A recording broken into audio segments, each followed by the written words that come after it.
Inaasahang malawakang ulan, kabilang na ang Metro Manila at Southern Luzon at ilang bahagi sa katimugan ng bansa.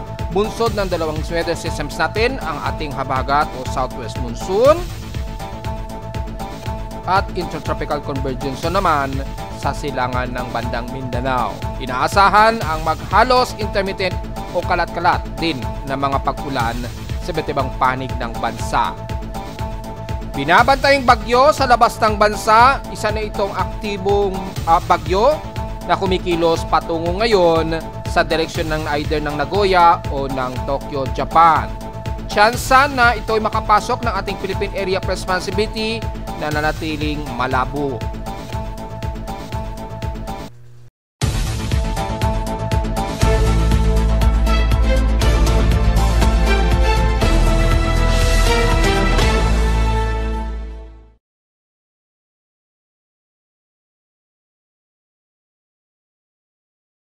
Hello, good morning mga folks. Welcome po muli sa ating Daily Weather Bulletin at Analysis para sa araw ng Lunes, June 23, 2025. Ang oras sa ating Boss Prime ngayong umaga ay alas 9:38 na ng umaga. Very gloomy tayo ngayon at maulap at inaasahan pa rin ang mga scattered rain showers at mga all around na mga localized thunderstorms dahil sa napakataas na concentration at napaka-saturated ng ating humidity sa paligid ngayon. Kaya mapapansin ninyo yung inaasahan ninyong mga equipment nagkakaroon ng medyo problema, lalabas yung sakit ng inyong mga devices dahil dito sa amin sunod-sunod na nagkaroon ng trouble ang aming aparato, lalo na nagkaroon ng mas mataas na concentration ng humidity sa paligid. So tumataas po kasi yung water vapor, yung moisture sa paligid natin. Nangyari yung mga electronic equipment natin nagkakaroon tuloy ng nagkakaroon siya ng parang minimal damages at nagkakaroon ng problema sa kanyang functionality. Bigla na lamang nasisira, nagkakaroon ng short-circuited yung mga aparato. So makikita dito sa ating lightning detection system, meron tayong 121 lightning strikes, pero sa ating real-time lightning strikes, nasa 127 ang total lightning strikes natin. Mapa-outer man yan o mapa-inner. So tingnan na natin kung madagdagan yan upon refreshing. Tingnan po natin. So mukhang ito na po yung pinaka-total na lightning strike so far ang naitala natin, 127 lightning strikes, at makikita natin dito ang pagkulog at aktibong pagkulog at pagkidat sa silangang bahagi ng Northern Luzon pa rin. Pero mataas pa rin ang potentially ng mga pagkulog at pagkilat naman dito sa Kaluran din dahil sa patuloy na dalawang systems na ating umiiral at yung ating habagat nga po lalo na, at yung ITCZ naman sa may bandang Mindanao naman mga folks. So makikita rin sa ating Doppler radar imagery ang malawakang mataas na saturated na water vapor lalo na sa silangang bahagi ng Northern Luzon. So nakakaranas sila ng ilang moderate and some heavy rain showers ngayon dyan sa may bandang Quezon Province po, pababa ng bandang Camarines Norte po. So mataas din na accumulation sa may bandang Kaluran ng Luzon, kaya inaasahan din ang mga pag-ulan dito sa bahagi nga po ng Zambales at maaaring umabot pa rin ng ilang areas sa bahagi pa rin ng Ilocos region, lalo na sa Ilocos Sur area. So importante ang payong po ngayon at ingat sa posibleng biglaang flash flood dulot ng biglang sudden malakas na downpour ng ulan. Sa ating current conditions, overcast, humid o cold humid at gloomy ang paligid namin dito sa Caloocan. So inasahan sa buong Metro Manila na yun mga folks ha. Sa lowest temperature na itala ng weather station, kaninang 5:18 AM nakapagtala kami ng lowest of 25.1 degrees Celsius. Kahapon pinakamataas na ang 32.4 degrees Celsius na itala sa amin kahapon ng tanghaling tapat at 12 PM. Meaning, medyo bahagya lamang ang mataas ang aming heat index kahapon. Umabot lamang sa 44.9 degrees Celsius ang aming init pandama sa amin sa Caloocan. So kung titingnan natin ang magiging heat index forecast natin ngayong araw, sa ngayon ay ang latest lamang namin na real time po ito ay 32.8 degrees Celsius. Pero ang expected forecast ng aming heat index ay makikitang napakababa ng heat index ngayon sa Caloocan. Ibig sabihin may nagbabadya o posibleng may nagbabadya ng mga kalat-kalat pag-ulan or maghapong magiging gloomy kami sa Caloocan, kaya makikita ay mababa ang forecast ng heat index sa amin. Sa iba't ibang panig naman sa pahapyaw lamang ito, inaasahang heat index sa Ilocos Region, Ilocos Norte, 33 degrees Celsius po at aabot pa sa pinakamataas na 38 degrees Celsius mamayang alas 12 hanggang alas 2 daw ng hapon. So mababa ang maikukonsidera. Sa Tugigaraw naman ay nasa 38 degrees Celsius po ang inyong heat index, medyo mataas at aabot pa daw ito hanggang 44 degrees Celsius mamayang alauna hanggang alas 2 daw ng hapon. Sa bahagi naman ng Santiago, Isabela, nasa heat index sa inyo aabot ng 30 degrees Celsius. Yan, at tataas pa yan hanggang 37 to 38 degrees Celsius mamayang alas 2 hanggang alas 4 daw ng hapon. So mukhang mabababa ang heat index natin ngayon dahil magiging maulap ang halos maghapon natin dahil sa habagat. Sa bandang Dagupan naman, Pangasinan, bandang Kalasyaw ay mababa rin ang heat index at pinakamataas nito hanggang 36 degrees Celsius mamayang alauna onwards. So dahil sa magiging mababa onwards ang heat index ay mukhang hindi tayo gaano makakaramdam ng alinsangan. Sa Central Luzon sa Tarlac, inaasang heat index mababa rin at pinakamataas na yan hanggang 35 degrees Celsius po. So mukhang mababa rin ang inyong heat index dyan. Walang umaabot ng 40 degrees Celsius base dito. At sa bahagi naman ng Batangas City, naasang heat index sa inyo mababa rin. Malamang dahil sa inuulan pa rin kayo dyan, kaya mababa na nasa 27 degrees Celsius lamang at wala kayong expected forecast dahil ibig sabihin lamang yan ay napakababa ng heat index. Sa San Jose, Occidental Mindoro naman, mababa rin ang heat index dahil nga po sa tuloy-tuloy na intermittent rain showers mula pa kahapon. So wala tayong komento dyan. At sa Cebu naman, ay ito medyo mataas, extreme caution 39 degrees Celsius at aabot pa yan hanggang 38 degrees Celsius mamayang 12 ng tanghali. So mukhang 39 degrees Celsius ayun, no? 11 o'clock pala, pinakamataas 39, pero hindi rin umabot ng 40 degrees Celsius sa may bandang Cebu. So mukhang masyado tayong gloomy at medyo cold humid tayo ngayong araw. Wala tayong komento lalo na sa may Mindanao dahil inaasahan na natin dyan na mababa ang heat index dahil nga po sa inuulan din sa kanila. So halos mababa ang heat index sa buong bansa. Ibig sabihin lamang niya nakakaranas tayo ngayon ng mga malawakang kalat-kalat na pag-ulan. Kung hindi man pag-ulan, napaka-gloomy ng panahon at napaka-hot, cold humid at mahamog ang ating paligid. Well, dahil dalawang weather systems po ang ating binabantayan, ang Intertropical Convergence Zone sa silangan ng katimugan ng bansa at sa kanluran naman ng Luzon o ng bansa natin ay umiiral naman ang ating habagat. Kaya yung kalupaan natin sa Pilipinas ay halos tumataas ang very saturated water moisture. So katatabi naman natin sa PX Extremes in past 24 hours, nangunguna pa rin ang Tugigaraw sa may pinakamataas na air temperature bagamat bahagyang mababa, nasa 34.9 degrees Celsius lamang ang total outside air temperature sa kanila.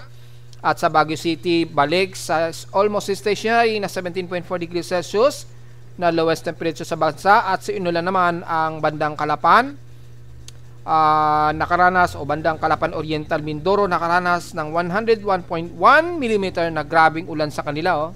Kaya siguro ang baba ng heat index nila sa ngayong araw sa kanila dyan.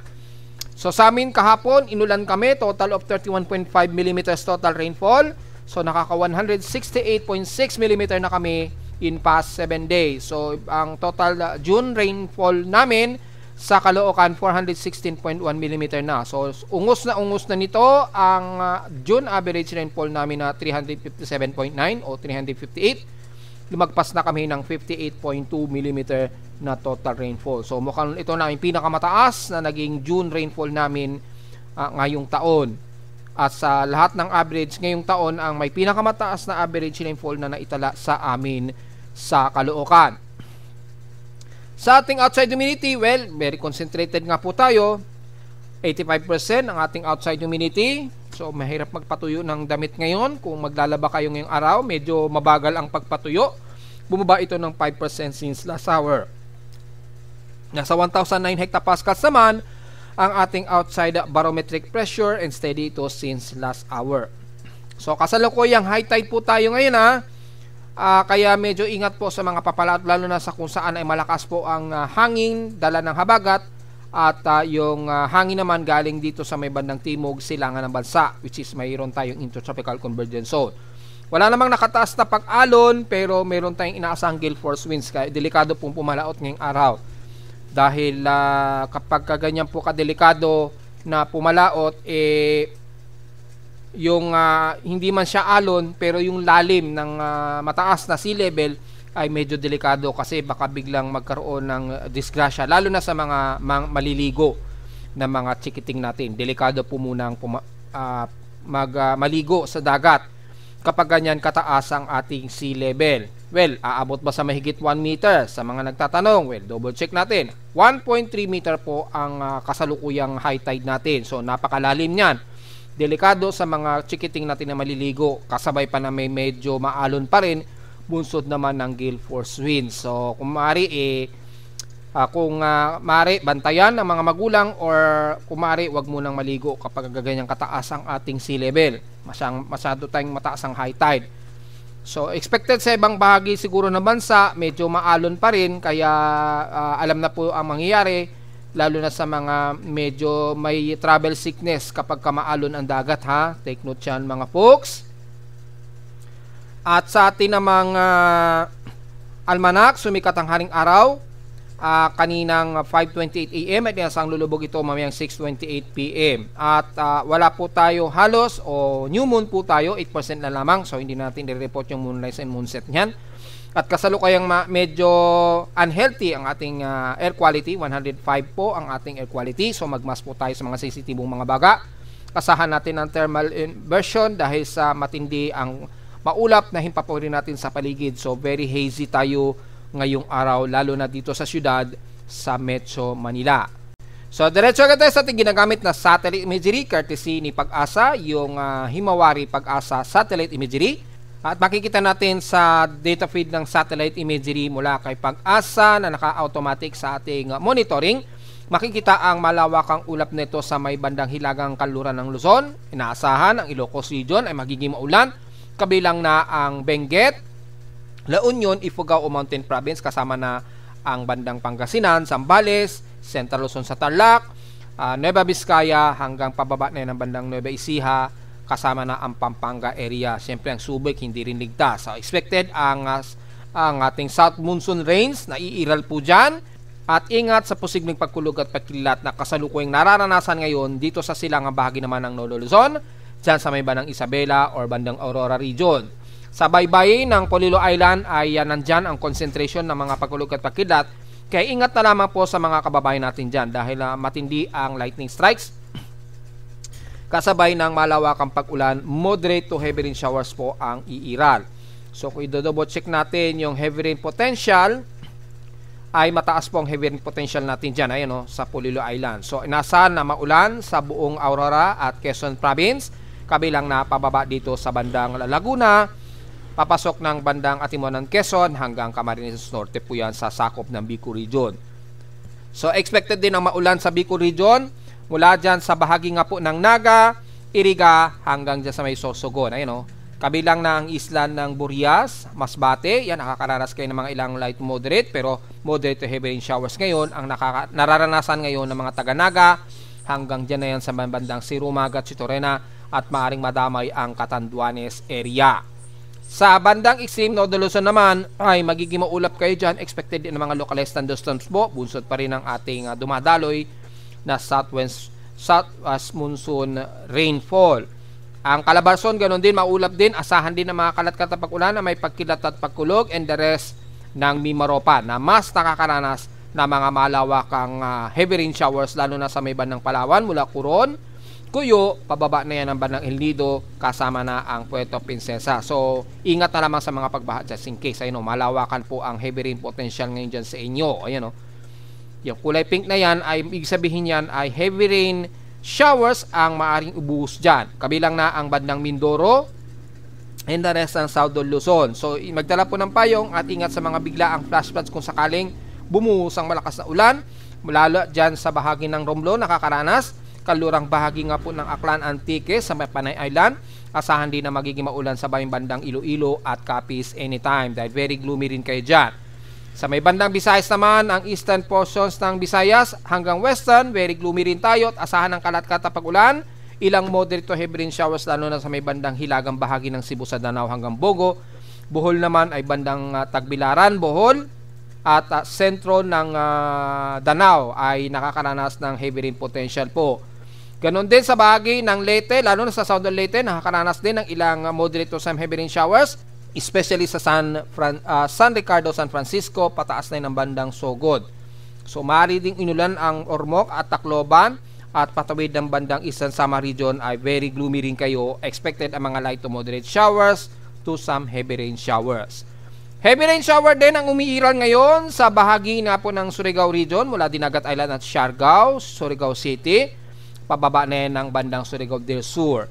Ganon din ang mararanasan ng mga taga-Agusan del Norte hanggang Agusan del Sur, moderate to some heavy rain showers din and the rest ng eastern part ng Mindanao. Mula Bislig, yan, pababa ng bandang Katiil at Gobyerno Generoso, sakop ng Davao Oriental, at the rest naman ng Davao de Oro, ang Compostela Balik, and the rest ng Davao del Norte, pababa na yan ng Davao del Sur ay makakaranas ng malawak ang mga kalat-kalat na pag-ulan na may pagkilat at pagkulog. Damay na rin ang bahagi nga po ng Sarangani, General Santos, and the rest ng Sorsogon, kabilang na ang South Cotabato, Sultan Kudarat hanggang dyan sa may bandang area nga po ng Maguindanao at North Cotabato. Maulap din ang parte ng Lanao del Sur, Lanao del Norte. Expected din ang mga isolated and scattered rain showers and localized thunderstorms kabilang na ang buong Zamboanga Peninsula. So very gloomy rin tayo dyan at expected ang mga isolated rain showers at mga ilang potentially heavy rain showers dyan sa isla ng Basilan at Holo-Sulu. So ingat na naman po kung biglang malakas ang buhos ng ulan dahil very gloomy tayo ngayon. At kabilang na ang buong northern part ng Mindanao mula Cagayan de Oro, Misamis Oriental, Camiguin, isla ng Camiguin at Agusan del Norte. So magiging gloomy rin tayo dyan at expected ang kalat-kalat na pag-ulan na may pagkilat at pagkulog. So generally very gloomy po ang halos buong bansa natin sa Pilipinas. Maliban na lamang sa dulong-dulo siguro ng bandang Batanes Group of Islands na medyo mas katamtaman ang lagay ng panahon. At the rest ng bansa natin, very gloomy ang paligid natin. Mataas ang concentration ng ating moisture and humidity dahil sa dalawang weather systems na to, yung Intertropical Convergence Zone at yung ating habagat nga po. So inasahan natin na magiging mataas po ang ating rainfall forecast kung sisilipin natin. So, for 8 o'clock onwards ay makikita po malawakan nga po ang ulan dala nga po ng ating habagat. Makikita kasama na ang Zambales o halos kanluran ng Luzon hanggang Mimaropa. So, expected madadamay ang Metro Manila at ilang bahagi ng Calabarzon area.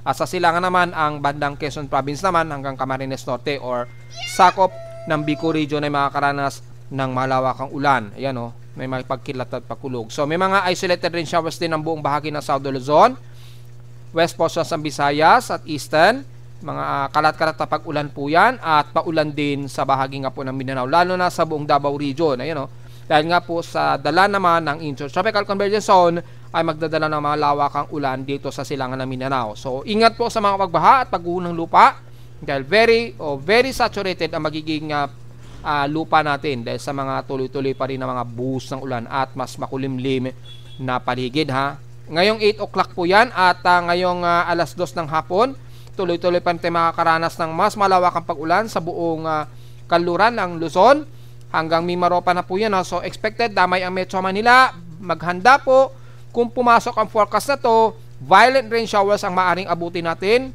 kaya maaring magdulot na naman ng mga pagbaha sa iba't ibang panig ng Metro Manila. Ayan o.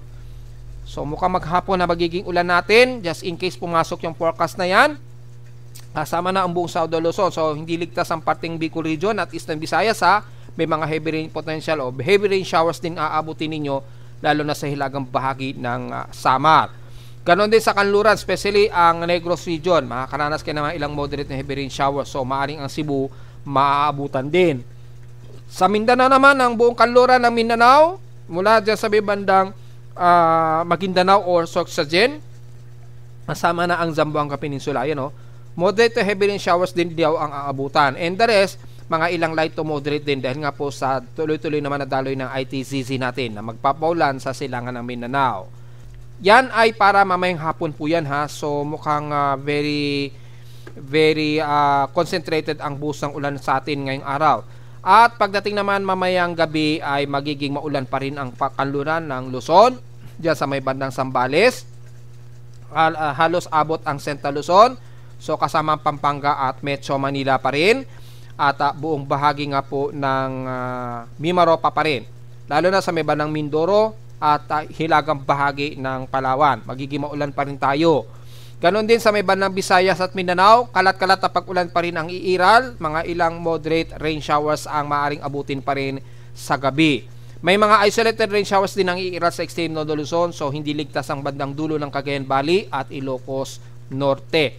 So magiging maulan ng halos mag-apon natin kung masusunod po ang forecast na ito ng rainfall forecast natin na ngayong umaga hanggang gabi na po yan. So maaaring hanggang madaling araw posible pa rin tayo makaranas na mga kalat-kalat na mga mahihinat katamtaman or posibleng heavy rain showers, lalo na kung saan mataas ang heavy rain potential dito sa may bandang kanluran ng Luzon area, kasama na maaari kasama ang Metro Manila dahil ang forecast ito ay kasakop hanggang Metro Manila at the rest ng Calabarzon area dahil sa umiiral pa rin natin na southwest monsoon o yung habagat. Highly concentrated na po yung ating habagat na yan. So, ingat na lamang po mga folks kung sakaling magkaroon ng malawakang ulan sa inyong lugar. Expected po ang mga pagbaha at wag naman sana mangyari ang mga pagguho ng lupa. So, diretso agad sa ating minomonitor na aktibong bagyo na po. Nasa international code name pa rin na 02. Yan. At as of 10 o'clock AM, ang kanyang central air pressure niya, 1,006 hectopascal. So, hindi masyado burst ang sirkulasyon niya. Pero ang maximum sustained wind na niya in 1 minute average 68 km per hour at bugsong umaabot na ng 88 km per hour. Kaya under tropical storm category na sa kanila.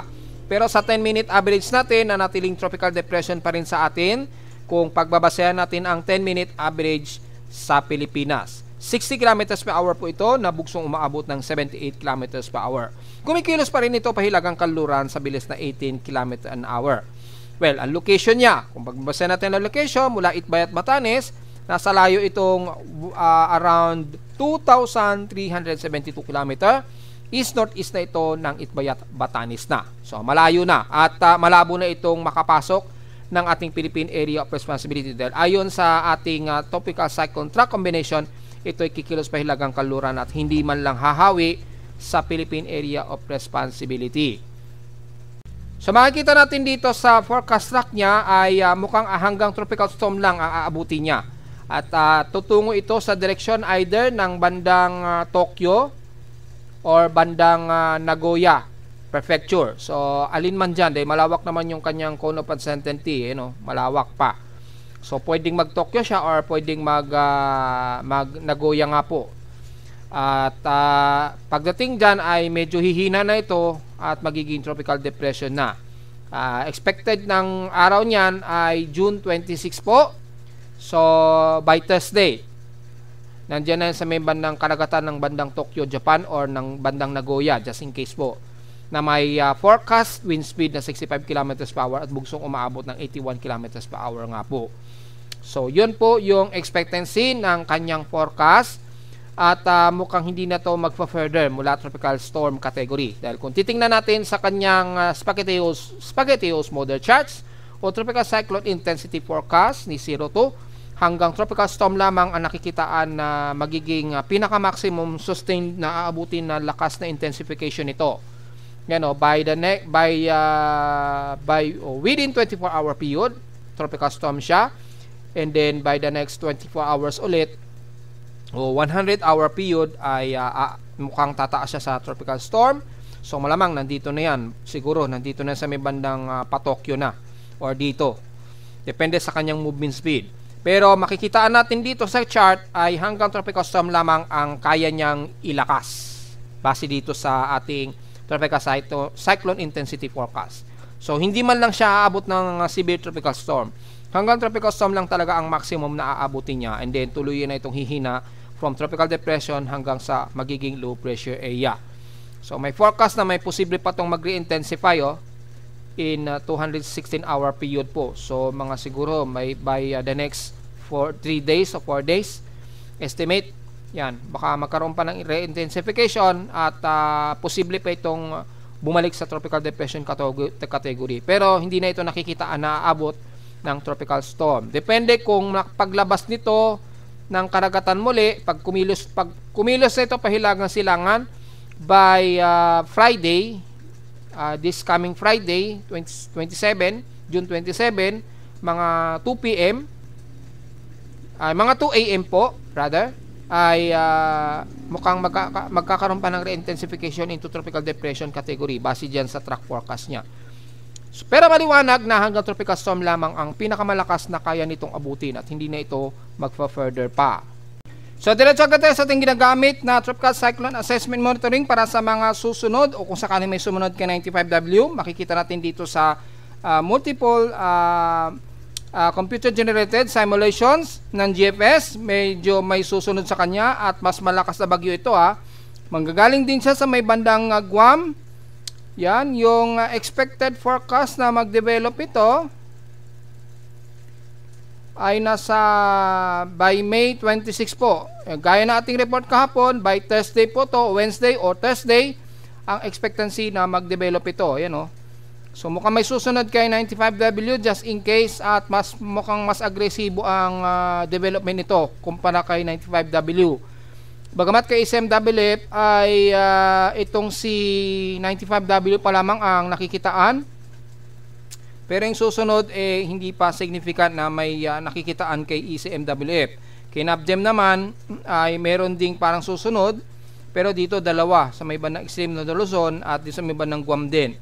So medyo nagtutugma si NABGEM at GFS na may mukhang may mabubuo na naman this coming weekdays. But probably Wednesday o Thursday po yan. Ayun, mga Wednesday o Thursday din na pinapakita. Pero sa ating global spectral model, after kay 95W ay meron nga pong isang sirkulasyon na nakikitaan nga po dito na sumusunod na madedevelop. Makikita natin ay by Thursday din. Wednesday o Thursday din ito makikitaan. So babantay natin yan maigi dahil nagtutugma naman at sa mean sea level pressure ay nasa 1006 hectopascal. So mukhang bagong posibleng invest. So posibleng tatawagin itong 96W just in case na ito ay mag-develop po.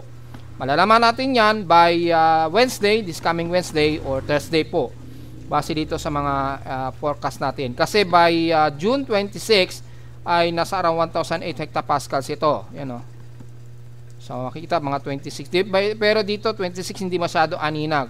Mga bandang June 27 pa maaring makitaan. Ayan o. So kung hindi man Thursday o Friday, makikitaan itong isang posibleng circulation na ito na posibleng maging invest.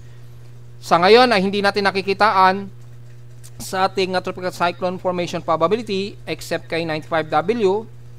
Yan, naging aktibong bagyo na nga po siya. At yung susunod sa kanya ay at least inoobserbahan pa natin at meron nga po dito sa may bandang Guam uli na mukhang may madedevelop na naman. Ayan o, yung kanyang horizontal anomaly ay mataas. High na siya. So, titingnan na lang natin kung magkaroon ng mataas na favorable sa mga susunod na araw. Walang latest data. So, tingnan po natin. Pero, meron tayong backup niyan, yung CIMS, NOAA, yung convergence. Tingnan natin kung mataas na rin. Medyo medyo unfavorable pa ang pinapakita dito. Pero may mga ilang Coriolis na alongside ng intertropical convergence zone. So, hindi pa masyado significant at yung kontrahangin nyo, divergence, ay medyo mataas pa yung kanyang kontrahangin o yung divergence niya. Ayan o.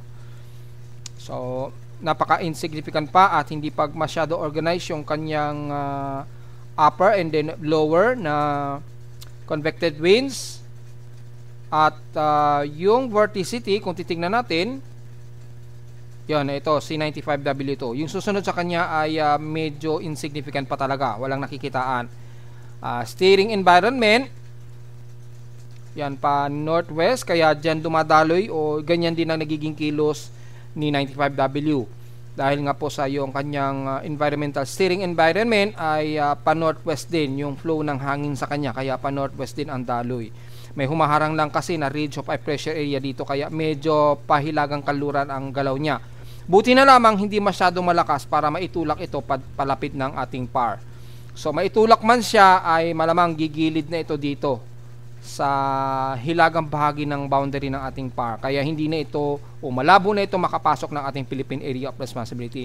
However, wala tayong nakikitaan pa rin na significance itong bagong binabantay natin na posibleng bagong invest candidate, kaya babantayin natin siya this week kung by Tuesday hanggang Wednesday ay magre-redevelop o magkakaroon ng anomaly development itong binabantay nating bagong low pressure area. Tsaka na tayo magpo-post dahil at least meron tayong mga within 48-hour period or next 50-hour period para maobserbahan itong binabantay na bagong circulation nito na namamataan din mula sa global spectral model.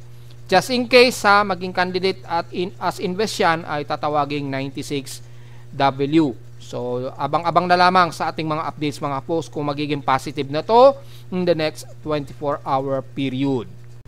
Samantala sa ulat lindol, wala naman tayong bagong mga panginig, bukod tanging may mga aftershocks lamang sa may bandang Hokkaido na nadetect mula kahapon yan ng hapon. Pero sa atin sa Pilipinas, mga minor earthquakes ang nadetect natin. So, mga magnitude 4+, yan. Kaninang alas 7, mga 7:37 o 7:37 ng umaga. So, kung titingnan natin yan sa data feed ni PBOX ay kaninang mga 7:34 AM yan. Ayan o. Magnitude 4.8 yan na may lalim na 62 km depth sa may bandang Governor Generoso, Davao Oriental pa rin. So, may pagyanig na naman dyan. At sumunod sa may bandang northwest ng Cortez, Surigao del Sur naman na may magnitude 4 na may 30 km depth naman ang naganap. Pero 6:24 AM ito naganap kanina. So medyo may mga magnitude 4 na naitala sa may bandang Mindanao. After nyan, wala namang sumunod. Pero nag-alarm ang aking seismometer. Hindi natin alam kung saan yon. Pero may na-detect yung aking dashboard na may outside stronger earthquakes. Double check natin kung saan yan. Kasi may nag-alarm kasi. Nag-alarm yung ating seismic monitoring. Meron daw na-detect. So far, wala pa. At kung titingnan natin sa full screen mode, kung mayroong latest na pumapasok. So far, wala pa naman. So ano yung nag-alarm na yan? Kung dito yan sa loob ng bansa. Inside o outside, mukhang wala naman tayo na-detect na malakas na pagyanig sa Southeast Asia. Ang bukod tanging aktibo lamang na malalakas ay ang bandang Hokkaido, Japan. Ayun, sa may bandang Hokkaido. O halos Kuril Islands na nga ito magnitude 6.1. Pero sa Japan, sako pa rin ng Japan. At yung isa rito, medyo may cluster na aftershocks dito. Yan Although kahapon pa ito, mga oras sa Pilipinas, mga alas 4:15 ng hapon naganap kahapon. So may mga aftershock cluster po na nadetect diyan.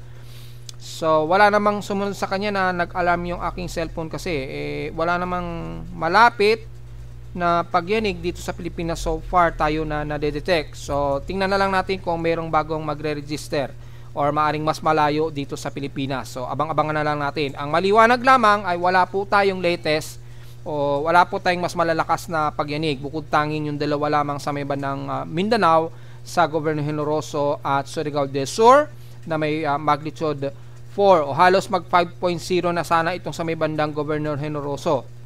Muntik na. So yun lamang ang pinaka latest natin. Or maring ito yung na-detect na alarm pero dinigrade lamang ni PBOX yung lakas ng pagyanig.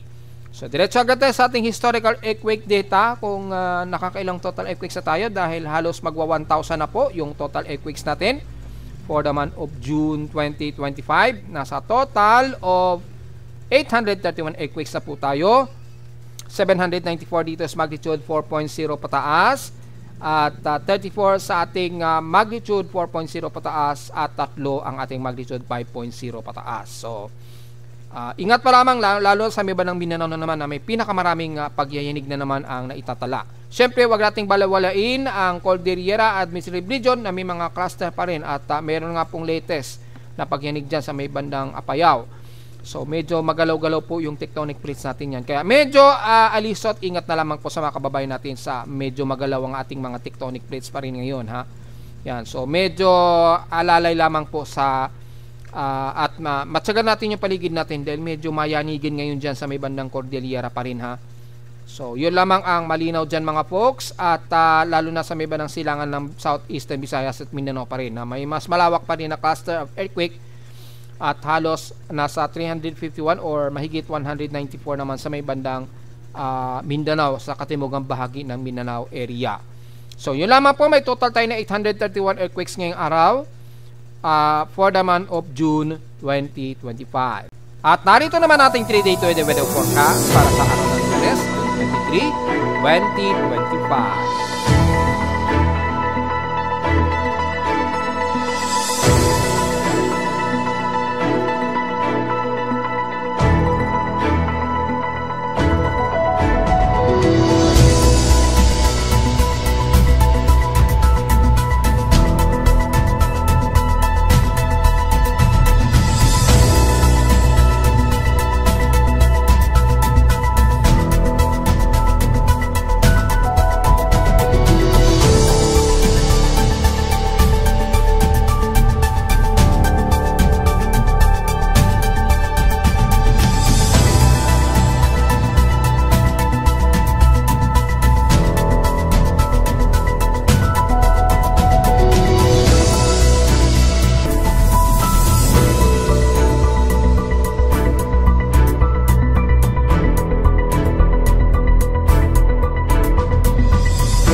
At ang ganito na ang ating daily weather bulletin at analysis para sa araw ng Lunes, June 23, 2025. Huwag mong kalilimutan na mag-like, share, subscribe po sa ating YouTube channel at visit lamang anytime sa ating website na www.pimoweather.com para sa iba pang detalye na gusto malaman na hindi natin naisama sa ating mga report. At since magiging overcast pa rin tayo at cold, humid at gloomy ang iiral sa halos buong bansa. So asahan ang mga intermittent rain showers at may mga localized thunderstorms din. Ingat din sa mga potential na flash flood sa kapag biglaang magkaroon ng rapid downpour, lalo na sa may bandang kaluran ng Luzon. Bunsod pa rin ang ating habagat. At sa silangan naman ng Mindanao or Eastern Visayas, bunsod naman ang Intertropical Convergence Zone. At visit naman sa ating website sa gustong malaman ng pinaka-dynamic events mula sa reading mismo ng aking aparato sa Caloocan at sa data feeds mula sa iba't ibang mga weather agencies. Maraming salamat po mga folks at magandang araw po sa ating lahat.